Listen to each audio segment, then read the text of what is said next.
Hello বন্ধু, আমি অপর্ণা। আজকে আমি তোমাদের কাছে নিয়ে চলে এসেছি লোভনীয় স্বাদে টক ঝাল মিষ্টি কাঁচা আমের আচার।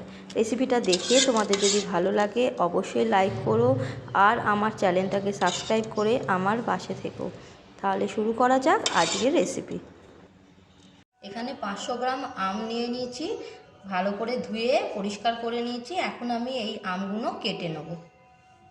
প্রথমে কিছু শুকনো মশলা আমি শুকনো খোলায় ভেজে নেব। এখানে আছে একটা শুকনো লঙ্কা আর আছে 5 ফোড়ন। গ্যাসটা কম করে একটু ভেজে নেব।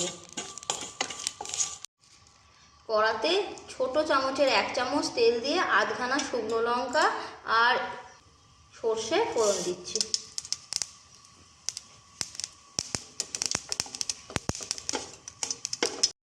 ফোড়নটা হয়ে গেলে আমি কেটে রাখা আমগুলো দিয়ে দেবো।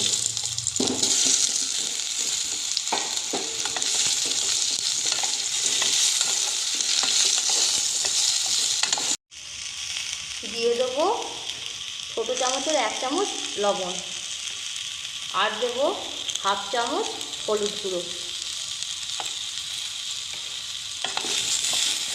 মিশিয়ে নিচ্ছি।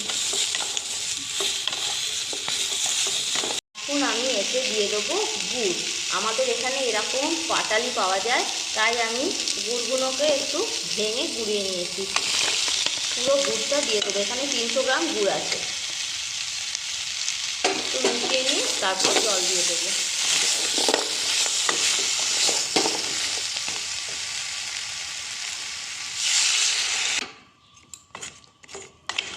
সমস্ত গুড়টা ভালোভাবে গলে গেছে।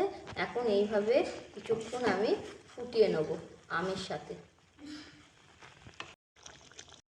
আমটা আমি 10 মিনিটের মতন খুব ভালো করে ফুটিয়ে নিয়েছি।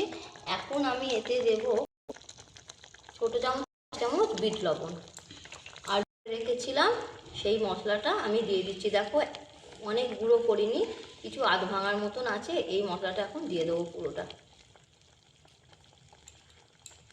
মিশিয়ে নেব। ভালোভাবে মিশিয়ে নিয়েছি। এখন আমি গ্যাসটা অফ করে পুরোপুরিভাবে ঠান্ডা করে একটা জায়গায় ঢেলে নেব। কড়া থেকে আমি একটা শুকনো জায়গায় আচারটা ঢেলে রাখছি। আগে ভালো করে ঠান্ডা হয়ে যাক, তারপর আমি কাঁচের শিশিতে ঢেলে রাখবো। আচারটা পুরোপুরি আমি ঠান্ডা করে নিয়েছি আর আমি একটা কাঁচের শিশিতে ভরে রেখেছি।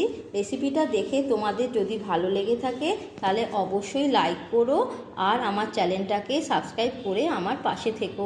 রেসিপিটা ভালো লাগলে বাড়িতে অবশ্যই কিন্তু বানাবে এবং আমার কমেন্ট বক্সে কমেন্ট করে জানাবে যে তোমাদের কেমন লাগলো।